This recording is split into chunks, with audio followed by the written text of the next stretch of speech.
Good morning, my dear students. I'm Ms. Rania Hashmat, your social studies teacher. Miss you all. I hope you are safe and sound. Today we're going to start our new lessons in the fourth quarter. The chapter of the Romans will be continued. Let's start. But before we start the Punic Wars, we have to remember some information about the map of Italy. What's the capital city of Italy? Of course, it's Rome.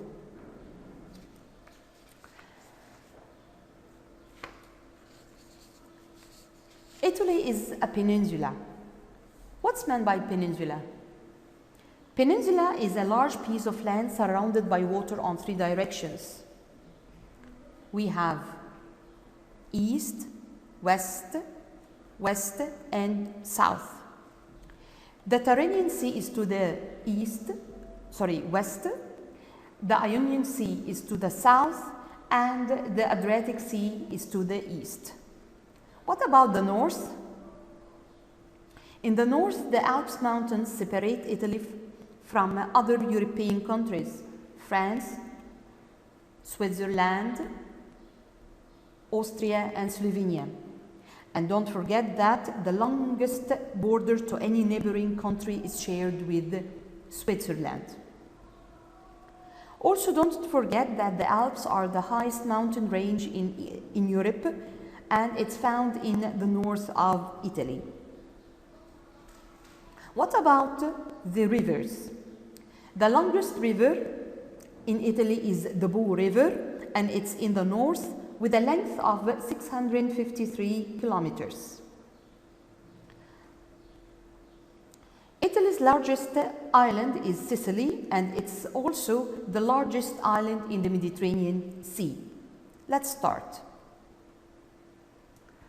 The Punic Wars were a series of 3 wars fought between Rome and Carthage from 264 BC till 146 BC.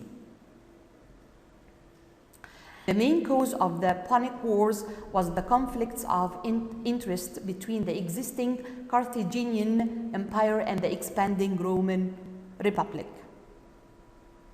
The first Punic War started in 264 BC and ended in 241 BC.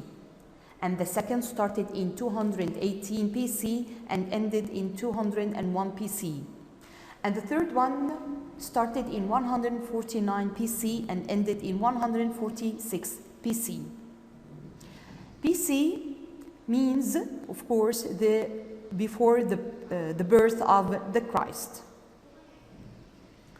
Let's start. The first Punic War. The first Punic War fought between ancient Rome and Carthage was a major event in European history because it gave Rome control of much of the Mediterranean Sea. The Phoenicians had founded Carthage around 800 BC on the coast of North Africa. Do you remember the Phoenicians? Who were the Phoenicians? The Phoenicians lived along the eastern coast of the Mediterranean Sea, and their chief cities were Papylus, Tyre, and Sidon. The Phoenicians set up a number of colonies in the western Mediterranean, and Carthage on the North Africa coast was the most famous colony in the western Mediterranean. Carthage was a large city located on the coast of modern Tunisia nowadays. Let's see. This is Tunisia, okay? And this is Carthage.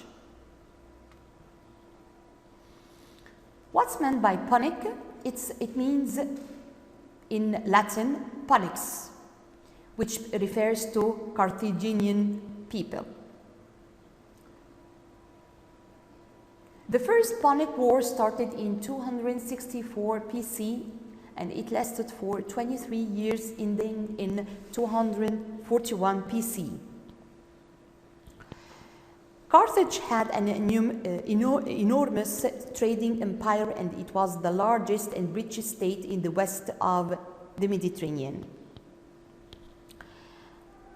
We have to know something very important about this city, that Carthage was the dominant power of Western Mediterranean with extensive maritime empire.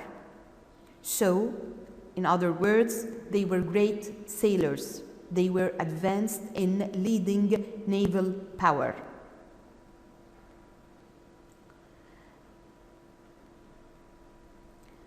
The Romans saw their powers as a threat.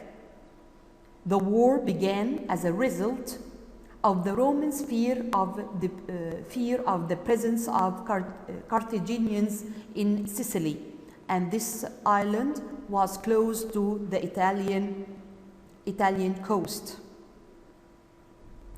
Also, Rome had spread its power throughout Italy, but didn't have any overseas territories.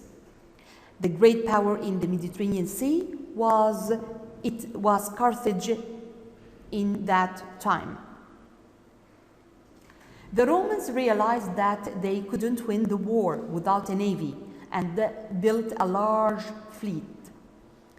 What's meant by navy and fleet? Fleet, a group of ships. A navy means a nation's ships of war. After a long struggle, the Roman fleet defeated the Carthaginian navy and the war came to end. And in 241 BC, Carthage gave up all rights to Sicily and paid a fine to Romans. So at the end, the Romans won the war, and Sicily became the first Roman province or colony. What was the outcome of the First Punic War? The war, of course, ended with a victory for the Romans, and the Romans took control of Sicily, which became their first overseas territory. And the second one, the Romans developed a strong naval force and broke the Carthaginian legendary and superiority. That's for today, and thank you.